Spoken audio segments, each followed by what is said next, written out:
Bharatiya Janata पार्टीने OBC समाजात खोटी आश्वासनांची खैरात केली, प्रत्यक्षात काहीच केले नाही आणि काहीच दिलं नाही. महाराष्ट्रातील मराठी आणि ओबीसी समाजात संघर्ष वाढवला आहे, असा आरोप काँग्रेस पक्षाचे प्रदेश ओबीसी सेलचे अध्यक्ष यशपाल भिंगे यांनी केला आहे. भिंगे यांनी महाराष्ट्रातील ओबीसी समाज संवाद यात्रा 19 एप्रिलपासून सुरू केली आहे. विविध ठिकाणी जाऊन ओबीसींचे प्रबोधन त्यांना माहिती देणे सुरू आहे. आज सोलापुरातील काँग्रेस पक्षाशी संबंधित ओबीसी कार्यकर्त्यांना ते मार्गदर्शन करणार आहेत. पत्रकार परिषदेमध्ये बोलताना त्यांनी अधिक माहिती दिली. या पत्रकार परिषदेत शहर काँग्रेसचे अध्यक्ष चेतन नरोटे उपस्थित होते.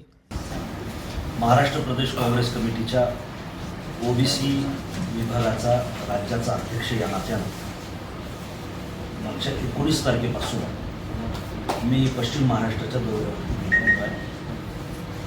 आम्ही या दौऱ्याची सुरुवात पुण्यामध्ये ज्योतिराव फुले यांच्या वाड्याला म्हणजे समता भूमीला वंदन करून आम्ही त्याची सुरुवात केली. त्यानंतर आम्ही साताऱ्याला, सांगलीला, काल कोल्हापूरला आणि आज सोलापूर. ओबीसी मधल्या वेगवेगळ्या समाज घटकांशी संवाद साधणं हा त्याच्या पाठीमागचा हेतू आहे. काल आम्ही कोल्हापुरामध्ये शांतीनगरला भेट दिली, जी भारतातली भटक्या विमुक्तांची सगळ्यात मोठी सोसायटी आहे. त्या ठिकाणी गणेश काळे नावाचे फासीपारधी समाजाचे एक नेते आहेत.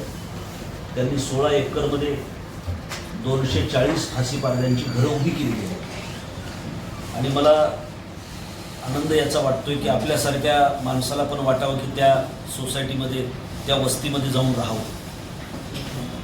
अशा प्रकारच्या वेगवेगळ्या, जसं की पलीकडे तासगावजवळ नेहरू नगर नावाची वस्ती, जी नंदीबैलवाला यांची वस्ती आहे. काल माकडवाला समाजाचे नेते भोसलेजी यांच्याशी आम्ही कोल्हापुरात बातचीत केली. त्याचबरोबर आमच्या कार्यकर्त्यांशी बातचीत आम्ही करतो आहोत. कारण भाजप ज्या पद्धतीनं ओबीसीच्या वेगवेगळ्या लहान मोठ्या समाज घटकांना आपल्या बाजूला आकृष्ट करत आहे, तर त्यांचं हे षडयंत्र आहे. आणि ते षडयंत्र ओबीसींच्या पुढे उघड करणं हे ओबीसी विभागाचा प्रदेशाध्यक्ष म्हणून माझं कर्तव्य आहे असं मला वाटतं. मी मूळचा नांदेडचा आहे. 2019ला मी लोकसभा लढवली होती, 3 नंबरला होतो. नंतर राज्यपाल नियुक्त विधान परिषदेवरती 12 जागेवर सुद्धा माझं नाव होतं. परंतु राज्यपाल हे आपले फार संविधानप्रिय होते, त्यामुळे त्यांनी ते काही केलं. तर आज आपल्या भेटीला आलोय. आज आमची आत्ता बैठक आहे. सगळ्या ओबीसी कार्यकर्त्यांना मी एकत्रित करतोय. ओबीसीचे या ठिकाणी जिल्हाध्यक्ष, शहराध्यक्ष आणि सगळ्या कमिटी अगदी बूथपर्यंतची बांधणी करण्याच्या संदर्भामध्ये आम्ही आमच्या कार्यकर्त्याशी संवाद साधतो आहोत. ओबीसीमधला सगळ्यात महत्त्वाचा समाज घटक म्हणजे धनगर, माळी, लिंगायत यांच्या संदर्भामध्ये नेमकं भाजप काय करत आहे. कारण केवळ ओबीसीच्या कोपराला गूळ लावणं एवढंच भाजपानं केलेलं आहे. कारण RSSचा मूळ अजेंडा हा समतावादी कधीही नव्हता आणि आजही नाही.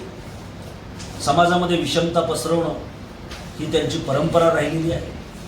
आणि त्यामुळे ओबीसींचा बेमालूमपणानं वापर आज भाजपा करत आहे. लाईक करा, कमेंट करा आणि सबस्क्राईब करायला विसरू नका.